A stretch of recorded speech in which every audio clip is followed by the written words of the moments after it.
Parte 3 E se entendendo a graça de Deus, o amor que esboçou o plano da salvação. A graça que o levou aos homens. Que abismo profundo Deus cobriu no Calvário. W. Leon Rnvel capítulo 8 Ele quase não viu a graça numa manjedoura. José ele é carpinteiro em Nazaré. Um homem trabalhador, com mãos ásperas e unhas quebradas numa cidade obscura no interior de Israel, suando junto à sua bancada todos os dias, serrando, ele às vezes ouve os passos dos soldados romanos. Ouve notícias dos que viajam para Jerusalém. A dominação do exército estrangeiro se estende sobre a terra e o povo. É comum ele pensar no prometido, o Messias. Ele espera pela consolação de Deus, tal como o restante de Israel, mas sua existência rotineira o leva de volta à tarefa que precisa ser concluída. Faça a próxima atividade. Continue trabalhando. Ele estava ansioso para se casar e iniciar uma família. Trabalhava bastante para se colocar em posição de sustentar uma esposa e os filhos que tinha esperança de que viriam, se Deus abençoasse. A família dele escolheu uma esposa, e ele tem sido paciente, tão paciente quanto um homem pode ser. Ele já ouviu muitas coisas boas sobre sua prometida, a jovem chamada Maria. E ele é um homem justo. Um homem casto. Vivia de acordo com as leis de seu povo, de seu Deus, embora soubesse que não era perfeito. Quem pode realmente ser santo, como Deus? Então José ouve notícias que abalam seu mundo. Ele inclina a cabeça para baixo, e o suor cai sobre a madeira diante dele como lágrimas. Como poderia ser isso? Como ela poderia tê-lo tratado daquela forma? Maria está grávida. Ele ouvirá que ela era uma jovem maravilhosa, que daria uma excelente esposa. Agora, o sonho está destruído. Ele está irado, está incrédulo e, então, fica simplesmente desapontado com aquilo que a vida lhe aprontou. Naquele momento crítico, no meio da dor e da ferida, ele pensa nela. Imagina a vergonha e a culpa que ela sente por causa de sua falta de discrição. Pensa em como ele gostaria de ser tratado numa situação assim, com alguma aparência de compreensão e misericórdia. Assim, ele empurra seus sentimentos para o lado, bem como as vozes daqueles que lhe dizem que ela deveria ser apedrejada. Em vez disso, ele absorverá a dor. Ele cuidará disso quietamente, poupando-a de mais dor e vergonha. Ele não a ridicularizará nem jogará pedras nela. Ele a tratará com honra e respeito, ainda que ela não mereça. Exausto e quase caindo na cama, José dorme e, durante o sono, um anjo visita. O ser lhe fala palavras fantásticas. Como muitos anjos fizeram no decorrer dos séculos, esse lhe diz para não ter medo. Diz que não deveria ter medo de receber Maria como sua esposa porque José desperta. Será que é verdade? Maria, ainda uma virgem, e a criança dentro dela concebida por Deus, o Espírito Santo? A criança é um menino. O nome do menino é Yeshua, ou Jesus, pois ele salvará seu povo de seus pecados. O prometido será seu enteado. Deus conosco. Emanuel. Deus lhe dá de presente a oportunidade e a responsabilidade de criar o Filho de Deus. Pode ser? Será que isso está acontecendo? O que José fará? 9C Como você sabe que recebeu a graça de Deus? Você não recebe uma notificação pelo correio nem uma confirmação por telefone. Deus não faz com que você brilhe no escuro nem lhe dá um halo. Mas existe um sinal revelador de que você recebeu graça e está caminhando nela. Quando Deus invade, quando sua graça irrompe, mudanças sutis se iniciam. Você vê o mundo de maneira diferente. Você vive em gratidão pela graça, não usa sua liberdade como licença para pecar. Seu mundo é iluminado pela verdade, e Deus começa a lenta e inexorável atração do seu coração rumo ao dele. Quanto mais perto de Deus você chega, mais mudanças você vê. Quando a graça se estabelece, você para de se esforçar para obter o favor de Deus. Você sabe que o possui. Sabe que pode descansar no amor dele. Ao descansar, você se vê de maneira diferente. Não vive mais para agradar apenas a si mesmo. Sua vida olha para fora e pergunta: o que é melhor para outra pessoa? O pastor e escritor Chip Ingram tem uma citação que usa para descrever o amor verdadeiro: dar a outra pessoa, por meio de grande custo pessoal, o que ela mais precisa quando ela menos merece. 10. A inesperada graça de Deus era o que mais precisávamos. Ela nos foi dada quando menos merecíamos, pois Cristo morreu em nosso favor quando ainda éramos pecadores. RM 5.8. Isso nos foi dado mediante grande custo pessoal. Custou a Jesus sua vida para que nós recebêssemos esse presente indescritível. Aquele que não tinha pecado tornou-se pecado por nós, para que pudéssemos ser feitos justos. A graça nunca é gratuita. Ela sempre custa algo para alguém. Graça significa que você não confia em seu entendimento, em sua habilidade ou em sua bondade. Deus o aceita, o ama e o envolve, dando-lhe boas-vindas à sua família não por causa de qualquer coisa que você tenha feito para obter esse direito, mas por causa do amor que tem por você. Esse construto significa que Deus recebe a glória, e você participa recebendo a graça. Mas a graça não termina aí. A graça não é um meio para um fim, mas um início. A graça brotará de um coração perdoado. O sinal revelador de que a graça enfim brotou é que você começará a dá-la a outros como Deus a deu gratuitamente a você. E SSO nos leva à história de José. Embora não tivesse parentesco de sangue, ele foi escolhido por Deus para ser o representante terreno de um pai para Jesus. Não sabemos muita coisa sobre José. O Evangelho de Mateus declara que ele era um homem justo. 1.19. Tinha ofício de carpinteiro e estava comprometido com Maria até que foi informado de que ela estava grávida. A promessa de casamento na cultura judaica era diferente do noivado em nossa cultura. A promessa de casamento era o sinal de um contrato entre duas famílias que haviam decidido que seus dois filhos se casariam um com o outro. E, uma vez que o contrato estivesse assinado, era considerado um vínculo. Mas o casal não se juntava até que houvesse uma cerimônia de casamento. E às vezes ela acontecia meses ou até um ano depois da assinatura da promessa. Então era realizada a cerimônia e, assim, a consumação do casamento. Maria e José estavam prometidos. O contrato fora assinado por seus pais.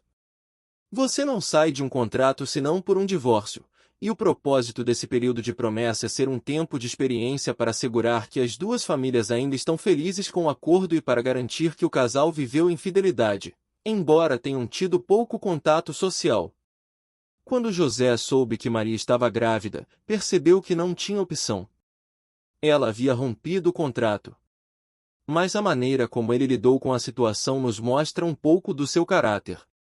Suas ações demonstram que ele não queria expô-la à desgraça pública, de modo que pensou: irei simplesmente ao advogado. Faremos isso a portas fechadas e deixaremos que as coisas aconteçam quietamente. Não sei quanto a você, mas, se eu fosse José, não sei se reagiria dessa forma. Se a mulher fosse infiel comigo no caso de estarmos comprometidos a nos casar, não estou certo de que ficaria preocupado com a desgraça dela. Ela me desgraçou. Penso que eu apontaria o dedo e jogaria pedras. Mas José não fez isso.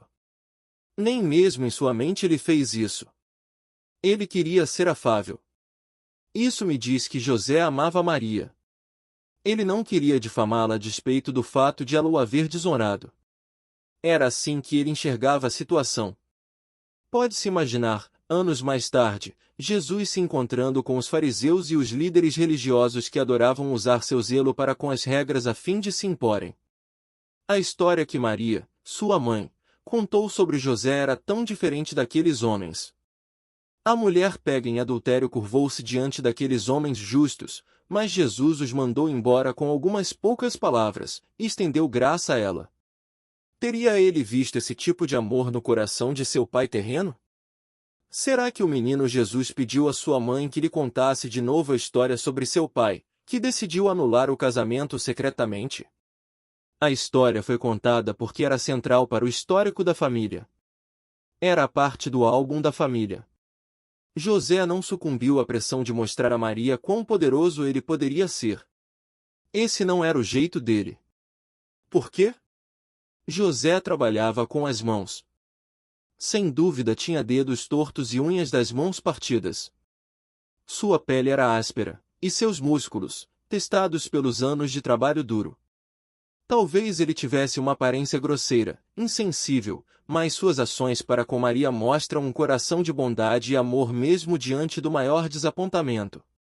Embora José tivesse o direito de transformar Maria em um exemplo, de apedrejá-la por alta traição contra seu coração, ele escolheu um caminho diferente, indo na direção contrária à tradição, possivelmente mediante alto custo pessoal. As pessoas daquela cidade pequena provavelmente olharam para ele com lábios franzidos e balançaram a cabeça. Como ele se recuperaria de tal traição? Em vez de desgraçá-la, ele absorveria a dor. Ele estenderia a graça. Não é possível saber com base no texto se Maria contou explicitamente a José o que havia lhe acontecido, se ele descobriu e a questionou, se outra pessoa da família descobriu o fato e, com tristeza, contou a José, talvez como um pedido de oração. Odeio ser a pessoa a lhe contar isso, mas acabei de ouvir que... Parece plausível que Maria tenha pelo menos tentado explicar a visita do anjo Gabriel e a notícia chocante que recebeu, a notícia mais chocante da sua vida, a de que o próprio Deus estava chegando para ficar à vontade em seu ventre. Maria temeu o que José poderia fazer com a notícia de que ela estava grávida. Ele certamente saberia que não era seu filho, uma vez que eles não haviam tido contato físico. Mas Maria não havia cometido um erro. Ela simplesmente fazia suas atividades rotineiras, seguindo a enfadonha, cotidiana e miserável vida na Nazaré do século I. Então, a graça de Deus veio sobre ela, surpreendeu-a, impressionou-a. Ela estava esperando, o país inteiro esperava havia centenas de anos, pelo prometido, o libertador de Israel, o Messias, o Cristo. E, agora, ele estava chegando. Que notícia alegre, mas tão incompreensível. Maria daria à luz o libertador. Dela nasceria o grande Eu Sou. Essa notícia era grandiosa demais para compreender. Como poderia ter esperança de transmiti-la a seu noivo? Como faria para que ele cresce, para que acreditasse nela? A LGO que podemos aprender dessa história é que não depende de nós fazer com que alguém entenda. A graça não tem a ver com convencer outros a crerem. Isso é algo que somente Deus pode fazer. Devemos ser fiéis à mensagem da graça e à expressão da graça.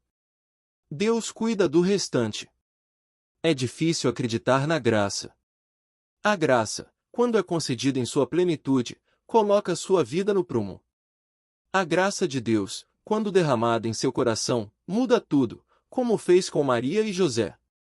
A resposta de José é evidência de que Deus já trabalhava em seu coração.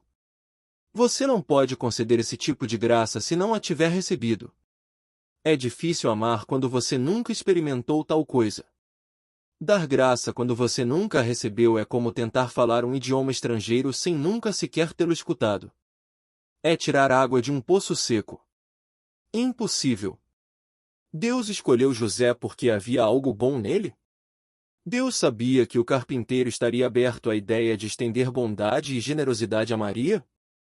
Como temos visto nas histórias das pessoas que fazem parte da linhagem de Jesus, cada uma teve os próprios pecados e lutas.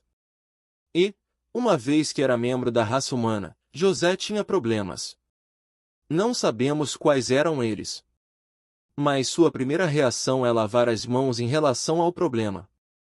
Ele não iria ferir Maria e seu filho ainda não nascido, mas também não assumiria a responsabilidade. Ele estava fugindo do problema. Ele estava tocando a vida em frente. Deus não procura o que você pode lhe oferecer. Por repetidas vezes vemos isso na vida dos santos. Deus usa nossa fraqueza e incapacidade. Deus toma mãos ressecadas e olhos cegos e dá glória a si mesmo. Ele pega um pouco de pão e alguns peixes das mãos de uma criança e os transforma num banquete. Pega a água colocada em jarros de pedra e a transforma no mais delicioso vinho servido no casamento. Pega um homem acorrentado numa caverna, o flagelo da cidade, e o transforma num evangelista de mente clara e perspicaz. Irmãos, pensem no que vocês eram quando foram chamados. Poucos eram sábios segundo os padrões humanos, poucos eram poderosos, poucos eram de nobre nascimento. Mas Deus escolheu o que para o mundo é loucura para envergonhar os sábios, e escolheu o que para o mundo é fraqueza para envergonhar o que é forte. Ele escolheu o que para o mundo é insignificante, desprezado e o que nada é, para reduzir a nada o que é, a fim de que ninguém se vanglorie diante dele. É, porém, por iniciativa dele que vocês estão em Cristo Jesus, o qual se tornou sabedoria de Deus para nós, isto é, justiça, santidade e redenção, para que, como está escrito, quem se gloriar, glorie-se no Senhor.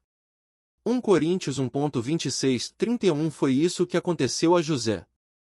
Em sua força e poder, em sua maneira de enxergar o mundo, ele teria fugido da tarefa de ser o padrasto do príncipe da paz. Que erro trágico! Em pé ao lado de sua esposa, olhando para o recém-nascido, concebido por obra do Espírito Santo, José deve ter olhado para o céu noturno de Belém e sussurrado: eu quase perdi tudo isto. Quando os magos vieram trazendo presentes para o Rei dos Reis, quando os pastores apareceram na cidade dizendo que haviam ouvido dos lábios dos anjos, José deve ter se maravilhado diante da pequena linha que o manteve conectado à cena. Ele quase se afastou de tudo aquilo.